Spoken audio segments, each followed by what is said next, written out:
कहानी की शुरुआत होती है साल 2017 में, जब 47 कैदियों को फिलीपींस से वापस साउथ कोरिया लाया जा रहा था। जैसे ही कैदी एयरपोर्ट में दाखिल होने वाले थे, भीड़ में से एक आदमी अचानक चिल्लाता हुआ आगे बढ़ा और उनमें से एक के पास पहुंचने की कोशिश करने लगा। इससे पहले कि पुलिस कुछ समझ पाती, उस आदमी ने अपने बैग में छिपा हुआ बम ब्लास्ट कर दिया। धमाका इतना बड़ा था कि 7 पुलिस वालों की मौके पर ही मौत हो गई और 30 से भी ज्यादा पैसेंजर घायल हो गए। लेकिन हैरानी की बात ये थी कि उन कैदियों को एक खरोच तक नहीं आई। आज उस खौफनाक हादसे को पूरे 5 साल बीत चुके हैं और अब एक बार फिर उन्हीं अपराधियों को साउथ कोरिया लाने की तैयारी की जा रही है। लेकिन इस बार पिछली गलती को दोहराने से बचने के लिए उन्हें प्लेन से नहीं बल्कि एक कार्गो शिप के जरिए ट्रांसपोर्ट किया जा रहा है। ये अपराधी इतने खतरनाक है कि उन्हें पोर्ट तक लाने के लिए स्पेशल कमांडो यूनिट तैनात की गई। बुलेट प्रूफ गाड़ियों का इस्तेमाल हुआ और पूरे टर्मिनल को आम लोगों से खाली कराना पड़ा। उनकी हर हरकत पर ड्रोन और सैटेलाइट के जरिए नजर रखी जा रही थी, क्योंकि जरा सी भी चूक ठीक वैसा ही खौफनाक हादसा दोहरा सकती है जैसा 5 साल पहले हुआ था। चेकिंग के दौरान ऑफिसर ली सियोक वू एक टैटू वाले क्रिमिनल को बहुत मारता है। दरअसल इन दोनों के बीच बहुत पहले से दुश्मनी चल रही थी और सियोक जब ये गुस्से में होता, अपना गुस्सा इसी कैदी पर निकालता था। पार्क जोंग भी कोई मामूली अपराधी नहीं था। इस आदमी ने मल्टीपल मर्डर और एक लड़की के साथ रेप किया था, जिसकी सजा उसे कोरिया में मिलेगी। हम यहाँ एक और कैदी को देखते हैं जो दिखने में बहुत स्वीट और भोला भाला सा लग रहा होगा, पर आप मानेंगे नहीं कि असल में यही इन सब में सबसे खतरनाक आदमी है। इसी दौरान एक डॉक्टर अपनी नर्स के साथ पोर्ट पर पहुंचता है, जो इन्हीं कैदियों के साथ कोरिया जाएगा। वहीं दूसरी ओर वुंग, जो इस पूरे ऑपरेशन का हेड था, कार्गो नेविगेशन हेडक्वार्टर जाता है और उसके लोग वहां बैठे एम्प्लॉइज को हटाकर खुद पूरे सिस्टम पर कब्जा कर लेते हैं। इसी दौरान सभी कैदियों को शिप में बैठा दिया जाता है। सियोक वार्निंग देते हुए कहता है कि अब हम इंटरनेशनल सी में हैं, यहाँ से भागने की कोशिश मत करना, क्योंकि अगर पकड़े गए तो शूट एंड साइड का ऑर्डर है। जहाँ एक तरफ सभी ऑफिसर अपनी अपनी पोजीशन संभाल लेते हैं, वहीं दूसरी तरफ हम देखते हैं कि वही डॉक्टर चुपके से कुछ सिरिंज अपने बैग में भर रहा है। इसके बाद वो चुपचाप बेसमेंट की ओर बढ़ने लगता है। रास्ते में उसकी मुलाकात कुछ ऑफिसर से होती है, लेकिन किसी को उस पर जरा भी शक नहीं होता। डॉक्टर आगे बढ़ता रहा और एक सीक्रेट मैप की मदद से शिप के उस हिस्से तक पहुंच जाता है, जिसके बारे में खुद क्रू मेंबर्स को भी जानकारी नहीं थी। अंदर कुछ गार्ड्स या कहें कि कुछ गुंडे एक लाश को मॉनिटर कर रहे थे। जैसे ही कैमरा उसकी बॉडी पर फोकस करता है, हम देखते हैं कि उसकी आंखों को सील कर दिया गया है और मुंह पर ऑक्सीजन मास्क लगा हुआ है, जिससे साफ अंदाजा लगाया जा सकता है कि वो मरा नहीं है, बल्कि उसे इसी हालत में जिंदा रखा गया है। डॉक्टर ने जब उसका मुंह खोला तो अंदर कीड़े पड़े हुए थे, जो देखकर उसे घिन आ गई। उन गुंडों ने कहा, डॉक्टर तू बहुत बकबक करता है, अपना काम करो, निकल। डॉक्टर वही करता है जो उसे कहा गया था। वो उस लाश को बेहोशी का इंजेक्शन देता है। फिर बाकी गुंडों में से एक उसे याद दिलाता है कि हर 6 घंटे में ये इंजेक्शन देना जरूरी है, वरना ये मुर्दा चलने लगेगा। वहीं दूसरी ओर उन सभी कैदियों को खाना दिया जा रहा था। जैसे ही उन्हें खाने के डब्बे मिले, ज्यादातर कैदी उन पर टूट पड़े, लेकिन पार्क जोंग शांत बैठा रहा, जैसे किसी मौके का इंतजार कर रहा हो। तभी हम देखते हैं कि उसके मुंह के अंदर एक छोटा सा मेटल का टुकड़ा छुपा हुआ है, जिसे उसने ना जाने कब से वहां छुपा रखा था। कुछ देर बाद जब पुलिस वाले थोड़ी देर के लिए अपनी जगह से हटे, तो पार्क ने मौका देकर उस मेटल के टुकड़े को बाहर निकाला और धीरे धीरे उसे अपनी हथकड़ियां खोलने लगा। पास बैठा एक और कैदी उसे करते हुए देख लेता है, जिससे उसमें भी उम्मीद जागी कि वो यहाँ से भाग सकते हैं। इसी बीच हम शिप पर कुछ लोगों को देखते हैं, जिन्हें किचन में काम करने के लिए रखा गया था। उनमें से एक आदमी कैदियों के लॉक को तोड़ देता है और फिर वो अपने साथियों के साथ एक रूम में जाता है, जहाँ ढेर सारे वेपन्स रखे हुए थे। जो भी हथियार उनके हाथ लगा, उन्होंने उठाया और चुपचाप आगे बढ़ने लगे। लेकिन जैसे ही वो गैलरी से गुजर रहे थे, उनमें से एक का सूटकेस गलती से एक मेटल पाइप से टकरा गया, जिससे तेज आवाज हुई और पास में तैनात पुलिस वाले अलर्ट हो गए। उनके लीडर ने तुरंत झूठ बोलकर हालात को संभालने की कोशिश की, लेकिन तभी एक पुलिस वाले की नजर उनके हाथ में छिपी हुई बंदूक पर पड़ी। इससे पहले कि वो कुछ समझ पाते, उन्होंने अचानक हमला कर दिया और उन सभी पुलिस वालों को बेरहमी से मार डाला। सारे सबूत मिटाने के लिए उन्होंने पुलिस वालों की लाशों को फ्रीजर में छुपा दिया और फिर आगे बढ़ गए। इसके बाद वो सीधे कॉकपिट में पहुंचे और वहां मौजूद सभी क्रू मेंबर्स को मार डाला। अब सिर्फ 2 लोग जिंदा बचे थे जो शिप को चला सकते थे। इन लोगों ने शिप का सारा कम्युनिकेशन काट दिया, टेलीफोन लाइनों को तोड़ा गया, सभी डिवाइसेस को डिस्ट्रॉय कर दिया गया ताकि किसी भी कंट्री से कांटेक्ट ना हो सके। एक आदमी शिप के ऊपर चढ़ा और मेन लाइन काट दी, जिससे कोरिया में उस शिप की लाइव लोकेशन पूरी तरह से बंद हो गई। वहीं शिप के अंदर ऑफिसर हैना ने देखा कि उसके वॉकी टॉकी में सिग्नल नहीं आ रहा था। उसने अपनी टीम से कांटेक्ट करने की कई कोशिशें की, लेकिन जब किसी तरफ से जवाब नहीं आया तो वो खुद ऊपर जाकर पता लगाने की कोशिश करने लगी कि आखिर चल क्या रहा है। दूसरी तरफ पार्क जोंग के साथ मौजूद एक और कैदी हथकड़ी खोलने में लगा हुआ था, लेकिन उसी दौरान गलती से उसका हाथ एक मेटल पाइप से टकरा गया, जिससे आवाज हो गई। आवाज सुनकर एक पुलिस वाला वहां आया। उसने जब देखा कि कैदी ने लॉक तोड़ दिया है तो वो तुरंत एक्टिव हो गया, लेकिन तभी पार्क ने पीछे से उस पर हमला कर दिया। उसने उसे बुरी तरह पीटा और फिर उसका सर फोड़कर उसकी जान ले ली। पार्क के बाकी साथी भी ऑफिसरों को मारते काटते हुए सेल तक पहुंचते हैं और इस बीच उन्होंने इतना खून खराबा किया था जिसकी कोई हद नहीं थी। और अभी ये तो बस शुरुआत थी। आगे आगे देखिए, इस फिल्म में इतना खून खराबा है कि आप भी सोचने पर मजबूर हो जाएंगे कि भला कोई ऐसी फिल्म बना कैसे सकता है। पार्क जोंग अपने लोगों को सभी को मारने के ऑर्डर्स देता है। इसके बाद उसने उस ऑफिसर के दिल में चाकू घोंपकर उसे तड़प तड़प कर मरते हुए देखा, लेकिन वो यहीं नहीं रुका। फिर उसने अपनी पैंट उतारी और उसकी लाश पर पेशाब किया ताकि उसके दिल को सुकून मिले। इसी बीच ऑफिसर हैना सियोक को ढूंढते हुए डेक पर आती है। जैसे ही उसने डॉक्टर को ऊपर आते देखा, उसने तुरंत पूछा कि वो नीचे क्या करने गया था। डॉक्टर थोड़ा घबरा गया और मन ही मन कोई जवाब सोचने लगा, लेकिन तभी सियोक वहां पहुंच जाता है, जिससे डॉक्टर बच गया। उसी समय में ऑफिसर ने देखा कि एक आदमी शिप के ऊपर चढ़ रहा था और उसके हाथ में कुल्हाड़ी थी। वो समझ गए कि कुछ तो गड़बड़ है, इसलिए वो फटाफट कैबिन की ओर भागे। पार्क जॉन्ग के साथ ही सभी कैदियों को आजाद कर देते हैं, लेकिन अब वहाँ सिर्फ पार्क ही चलने वाली थी। तभी उनमें से एक कैदी ज्यादा चालाक बनने की कोशिश करता है। वो कहता है कि वो पुलिस वाली लड़कियां कहाँ हैं, मुझे उनके साथ मजे करने हैं। लेकिन इतना सुनते ही पार्क ने उसे गोली मार दी और कहा वो मेरी है। थोड़ी देर बाद वो उस मासूम से दिखने वाली लड़की को भी आजाद कर देते हैं। उसका नाम ली था। पार्क जॉन्ग उसे पिछले 10 सालों से जानता है। उसने कहा 10 साल हो गए, लेकिन तेरा चेहरा बिल्कुल नहीं बदला।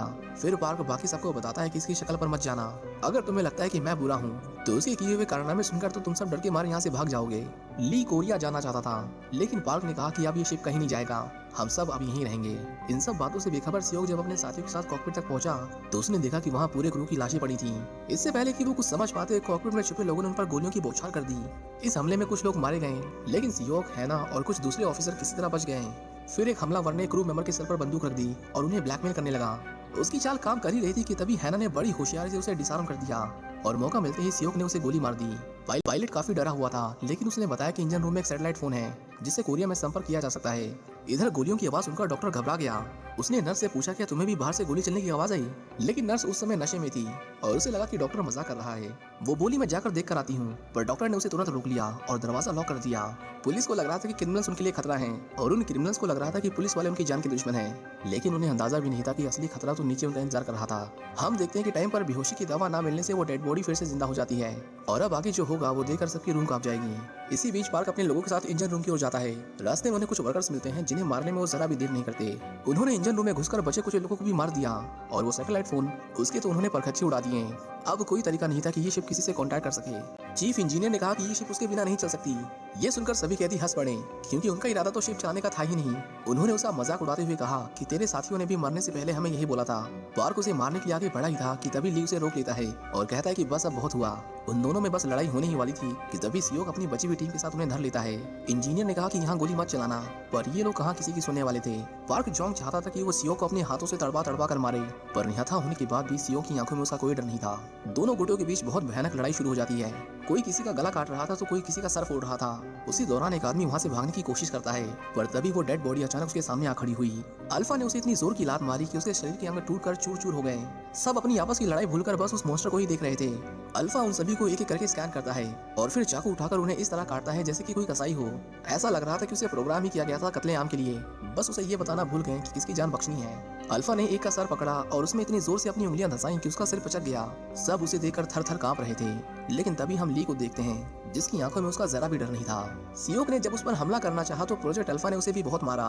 पार्क ने उस पर एक के बाद एक कई गोलियां चलाई, पर उसे खरोच भी नहीं आई। उल्टा उसके घाव बहुत जल्दी भर रहे थे, जिससे उसे मारना और भी मुश्किल हो रहा था। बाकी लोग बचकर भाग गए, लेकिन अल्फा ने पार्क का पीछा किया।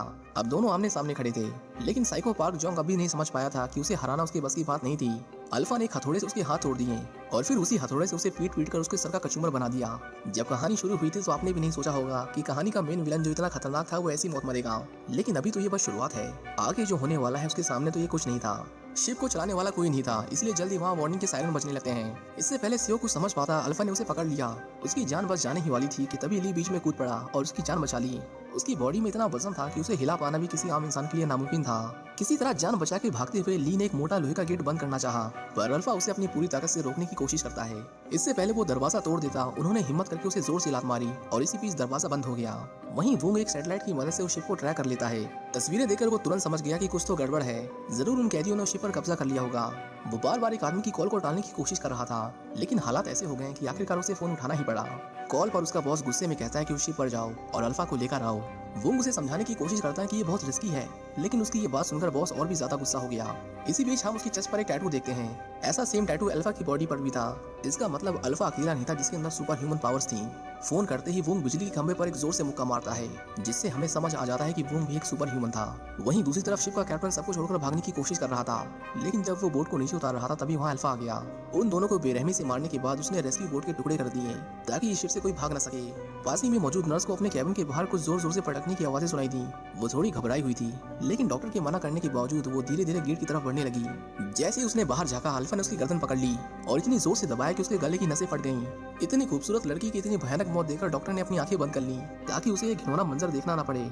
ज्यादा देर रुकता तो उसका भी यही हाल होता, इसीलिए वो अपनी पूरी जी जान लगाकर भागा और आखिर में ऑफिसर सियोक और ली से मिला, जो उसी को ढूंढते हुए शिप में भटक रहे थे। सियोक ने डॉक्टर से पूछा तुम उसके बारे में क्या जानते हो, जिसके जवाब में डॉक्टर ने उसे सब कुछ सच सच बता दिया। दरअसल प्रोजेक्ट अल्फा एक गैर कानूनी एक्सपेरिमेंट था जिसे इयन जेनेटिक्स नाम की फार्मा कंपनी चला रही थी। ये कंपनी शुरुआत में इंसान को 10 साल तक जवान बनाए रखने वाली विटामिन बनाती थी, लेकिन इसकी आड़ में वो सुपर ह्यूमन वेपन्स तैयार कर रहे थे। उन्हें बहुत चोट आई थी, पर डॉक्टर ने बताया कि वो अपनी फर्स्ट एड किट बेसमेंट में ही छोड़ आया है। सियोक कहता है कि तुम लोग नीचे जाओ, मैं देख कर आता हूँ कि कोई जिंदा बचा है कि नहीं। इसी बीच हम उन फीमेल प्रिजनर्स को देखते हैं जिन्होंने बड़ी चालाकी से अपने ऊपर नजर रखने वाली ऑफिसर को बंदी बना लिया था। बाहर 2 और कैदी उनकी निगरानी कर रहे थे, पर तभी उन्होंने देखा कि कोई गेट पर जोर जोर से लात मार रहा है। इससे पहले वो कुछ समझ पाते गेट उड़ता हुआ उनमें से एक के ऊपर गिर जाता है। अल्फा उसके ऊपर चढ़ा और अपने पैरों तले उसके मुंह को रौंद दिया। वो ऑफिसर जिसे उन लोगों ने बांध दिया था, अल्फा ने उसे भी चाकू से गोद कर मार डाला। बचे हुए लोग भागने की कोशिश कर रहे थे और जो नहीं भाग पाया उसे अल्फा की दरिंदगी का सामना करना पड़ा। इसी बीच डॉक्टर उन लोगों के साथ बेसमेंट में पहुंच गया। ली ने देखा वहाँ उन गार्ड्स की लाशें पड़ी हुई थी जो अल्फा की निगरानी कर रहे थे। चारों तरफ खून की छींटे और बिखरी हुई लाशों के टुकड़े देखकर ली समझ गया कि यहाँ क्या हुआ होगा। डॉक्टर ने देखा कि उसकी फर्स्ट एड किट वैसी की वैसी पड़ी हुई थी, जिसके बाद उसने फटाफट उस बूढ़े कैदी के पैर में टाके लगाए। ली को भी बहुत चोट आई थी, लेकिन पता नहीं कि वो अपने घाव को छुपा रहा था। इसी बीच हैना को एक क्लासिफाइड फाइल मिलती है जिसमें 1943 के सोल्जर्स के बारे में लिखा हुआ था। कुछ पन्ने पलटते ही उसे एक तस्वीर मिलती है और हैना तुरंत पहचान जाती है कि ये वही आदमी है जो शिप में सभी को मार रहा है। पता चलता है कि वो 1911 में पैदा हुआ था, यानी ये आदमी पिछले 110 साल से जिंदा है। आगे ये भी लिखा हुआ था कि उसे 1943 में जापानी लोगों के साथ वर्ल्ड वॉर 2 लड़ने के लिए मजबूर किया गया, जहां उसने अपना एक हाथ गंवा दिया। और जब वो जापानियों के किसी काम का नहीं रहा तो उन्होंने उसे बंदी बना लिया और उस पर अजीबोगरीब एक्सपेरिमेंट किए। डॉक्टर ने जब आगे पढ़ना शुरू किया तो पता चला कि इस एक्सपेरिमेंट से सब्जेक्ट वॉयलेंट और डेंजरस हो जाते थे और उनकी ताकत भी आम इंसान से 5 गुना होती थी। जापान वाले इन सोल्जर्स को वॉर में इस्तेमाल करना चाहते थे, पर उनसे कुछ गड़बड़ हो गई। इसके बाद हमें 1943 का एक फ्लैशबैक दिखाया जाता है। इस समय जापान एक छोटा सा देश था, पर उसके अंदर ताकत की भूख थी और उसका सपना था कि वो एशिया के ज्यादातर देशों पर राज करे, जिसके लिए उन्होंने सारे हथकंडे अपना डाले। हम अल्फा को देखते हैं जिसकी बॉडी को काट काट कर पता नहीं डॉक्टर्स ने उसकी क्या हालत कर दी थी। ऑपरेशन पूरा होते ही जापानीज कमांडर और उसकी बटालियन ने उनके काम की सराहना करते हुए तालियां बजाई, पर उन तालियों से होने वाले शोर से अल्फा की हार्ट बीट तेज हो गई। इससे पहले कि वो उसे कंट्रोल कर पाते अल्फा जाग गया और एक एक करके वहाँ मौजूद सभी लोगों को मारने लगा। सोल्जर्स ने उस पर गोलियां चलाई, पर उन्हें जल्दी समझ आ गया कि ये इंसान नहीं हो सकता। उन्होंने एक मॉन्स्टर बना दिया है। एक डॉक्टर ने उसे अंदर लॉक कर दिया। उसे लगा कि वो बच गया, पर अल्फा ने बिना आंखों के भी सीधा उसके सर के बीचों बीच गोली मारी, जिससे वो वहीं ढेर हो गया। इसके बाद वो शिप में कैसे आया वो अपने आप में एक मिस्ट्री थी। वहीं दूसरी ओर सियोक फीमेल प्रिजनर्स के सेल में पहुंचता है, पर वहाँ भी उसे सिर्फ लाशें ही मिलती हैं। एक को तो ऐसे ही मारा गया था कि वो ना बेचारी भाग सकती थी ना अपना बचाव कर सकती थी। इसी बीच बचे हुए लोग जान बचाते हुए एक लिफ्ट में आते हैं। लिफ्ट नीचे जा ही रही थी कि तभी अल्फा उस पर कूदकर उसकी केबल तोड़ देता है, जिससे लिफ्ट बीच में ही फंस जाती है। इसके बाद उसने लोहे की चादर को ऐसे फाड़ दिया जैसे कि वो कोई कागज हो। उसने एक को पकड़ लिया और उसे ऊपर खींचकर उसे नोचने लगा। सियोक ने पहुंचने में देर कर दी थी। उसने सबसे पहले उस फीमेल प्रिजनर की लिफ्ट से निकलने में मदद की, लेकिन उस दूसरे कैदी की जान बचाना इतना आसान नहीं था। वो कैदी भी ये बात समझ गया था, इसलिए उसने उन दोनों को बचाने के लिए अल्फा को रोके रखा। जल्दी लिफ्ट टूट गई और वो दोनों सीधा कई फीट नीचे जा गिरे। धमाका इतना तेज था कि आवाज बेसमेंट तक सुनाई दी, लेकिन जब सियोक ने नीचे झांका तो पाया कि वो अभी तक जिंदा था। वहीं वूंग अपने लोगों के साथ शिप पर पहुंच गया। उसके लोग लैंड करने से पहले खुद में सुपर सोल्जर सीरम इंजेक्ट कर लेते हैं, जिससे उन्हें कुछ देर के लिए सुपर ह्यूमन पावर्स मिल गई। इसी बीच सियोक अल्फा से जान बचाते हुए किचन में आ जाता है। उसने अंदर से दरवाजा बंद कर दिया और उस कैदी को कहा कि वो फ्रीजर में छुप जाए। कुछ देर बाद अल्फा दरवाजा तोड़ते हुए अंदर घुसा। सियोक ने उस पर कई गोलियां चलाई, पर सब की सब बेकार चली गईं। अल्फा ने उसे उठाकर पूरे किचन भर में पटका, जिससे उसकी हालत खराब हो गई, पर फिर भी सियोक ने हार नहीं मानी। उसने अल्फा के हाथ में चाकू दे मारा और जब उससे भी बात नहीं बनी तो उसने उसे अपने दांतों से काटना शुरू कर दिया। अल्फा उसे मारता रहा, लेकिन जब तक सियोक ने उसके हाथ को काटकर अलग नहीं कर दिया उसने उसे छोड़ा नहीं। उसकी आंखों में मौत का कोई डर नहीं था, लेकिन आखिर में अल्फा ने उसे जोर से लात मारकर उसकी गर्दन तोड़ दी, जिससे उसकी मौत हो गई। वहीं वो फीमेल प्रिजनर फ्रिज के अंदर से आवाज कर देती है, जो अल्फा सुन लेता है। उसे समझ नहीं आ रहा था कि वो क्या करे, इसलिए वो उन्हीं लाशों के बीच मरे होने का नाटक करने लगी। अल्फा जब गेट तोड़कर अंदर आया तो उसे कुछ दिखाई नहीं दिया, क्योंकि वो शरीर की गर्मी से अपने शिकार को ढूंढता था। यहाँ तक कि वो इतने करीब आ गया था कि उसकी सांसें अल्फा के चेहरे को छू रही थी, पर अंदर इतनी ठंड थी कि अल्फा का कुछ महसूस नहीं कर सकता था। इसी बीच अल्फा को हेलीकॉप्टर की आवाज आई, जिससे उसका ध्यान भटक गया और वो वहाँ से चला गया। वुंग जैसे ही शिप में आया उसने देखा कि चारों ओर लाशें पड़ी हुई थी। सोल्जर्स ने एक एक कोने में तलाशी की, पर उन्हें कुछ नहीं मिला। इससे पहले कि वो आगे बढ़ते वो फीमेल प्रिजनर मदद की उम्मीद में भागते हुए उनके पास आ पहुंची। उसने कहा जल्दी यहाँ से चलो, नहीं तो वो आ जाएगा, पर वुंग ने उसे वहीं गोली मार दी।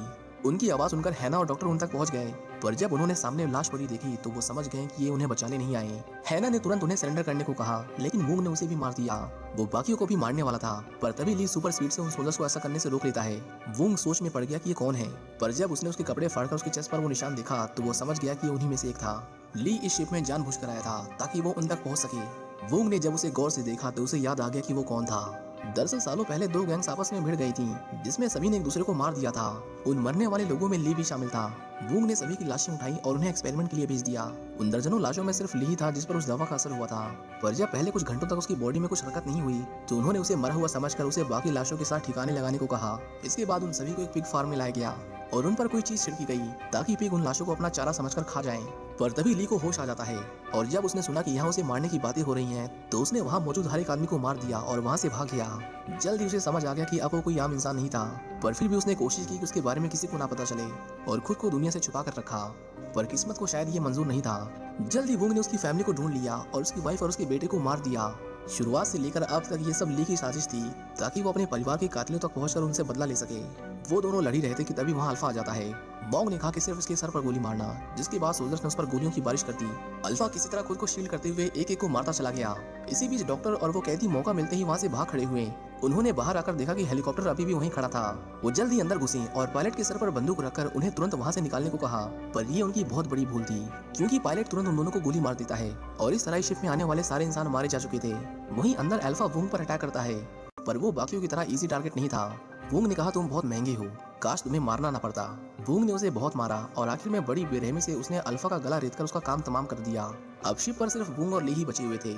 उन दोनों के बीच जोरदार टक्कर हुई। दोनों ही बराबर ताकतवर थे, लेकिन वुंग के पास मिलिट्री का एक्सपीरियंस था जो ली पर बहुत भारी पड़ रहा था। उसे मारने से पहले वुंग ने उसे कहा कि तुम्हारे बेटे की शक्ल हूबहू तुमसे मेल खाती थी। तुझे मारकर मुझे वही दिन याद आ रहा है जब मैंने उसे मारा था। ये सुनकर ली गुस्से से पागल हो गया। उसने वुंग को कई बार चाकू से स्टैब किया और उसे इतनी जोर से लात मारी कि वो रेलिंग तोड़ते हुए सीधा समुद्र में जा गिरा। ली इतने पे ही नहीं रुका, वो भी उसके साथ नीचे कूद गया और उसे तब तक मारता रहा जब तक वो मर नहीं गया। इस काली रात के बाद जब अगले दिन का सूरज उगा तो शिप में हुए कत्लेआम की खबर एक नेशनल हेडलाइन बन चुकी थी। हम वुंग के बॉस को देखते हैं जो अपने नए टेस्ट सब्जेक्ट्स का इंस्पेक्शन करने आया था। साइंटिस्ट ने उसे बताया कि उन पर बहुत ज्यादा प्रेशर है, वो इतने दबाव में काम नहीं कर सकते। पर बॉस ने उन्हें समझाया कि डरो मत, सब कुछ कंट्रोल में है। इसके बाद वो एक सेल में आया जिसके अंदर उन्होंने एक बच्ची को कैद कर रखा था। ध्यान से देखिए इस चेहरे को, ये कुछ जाना पहचाना नहीं लग रहा। पता चलता है कि उस दिन वुंग ने ली के बेटे को नहीं मारा था, क्योंकि उसके अंदर भी ली की तरह सुपर पावर्स थी जो उसे जन्म से मिली थी। उन्होंने उसे कैद में रखकर बड़ा किया, जिसकी बेचारी ली को जरा भी भनक नहीं थी। उसे तो यही लग रहा था कि उन लोगों ने उसे मार दिया। आखिर में हमें दिखाया जाता है कि समुद्र की तेज लहरें ली को बहाते हुए एक बीच पर ले आईं। वहाँ पड़े कचरे को देखकर ली समझ गया कि वो कोरिया में है। आगे की कहानी आप खुद गेस कर सकते हैं, पर शायद उसका कोई फायदा नहीं, क्योंकि जिस मूवी में इतने खतरनाक विलन्स को डायरेक्टर ने इतनी बुरी मौत मारा उसमें कुछ भी हो सकता है। इसमें तो इन लोगों ने इतना खून खराबा दिखा दिया। बाकी ऐसी ही वीडियोस के लिए चैनल को सब्सक्राइब कीजिए। मिलते हैं किसी दूसरी वीडियो में, तब तक के लिए thank you for watching. See you in the next one.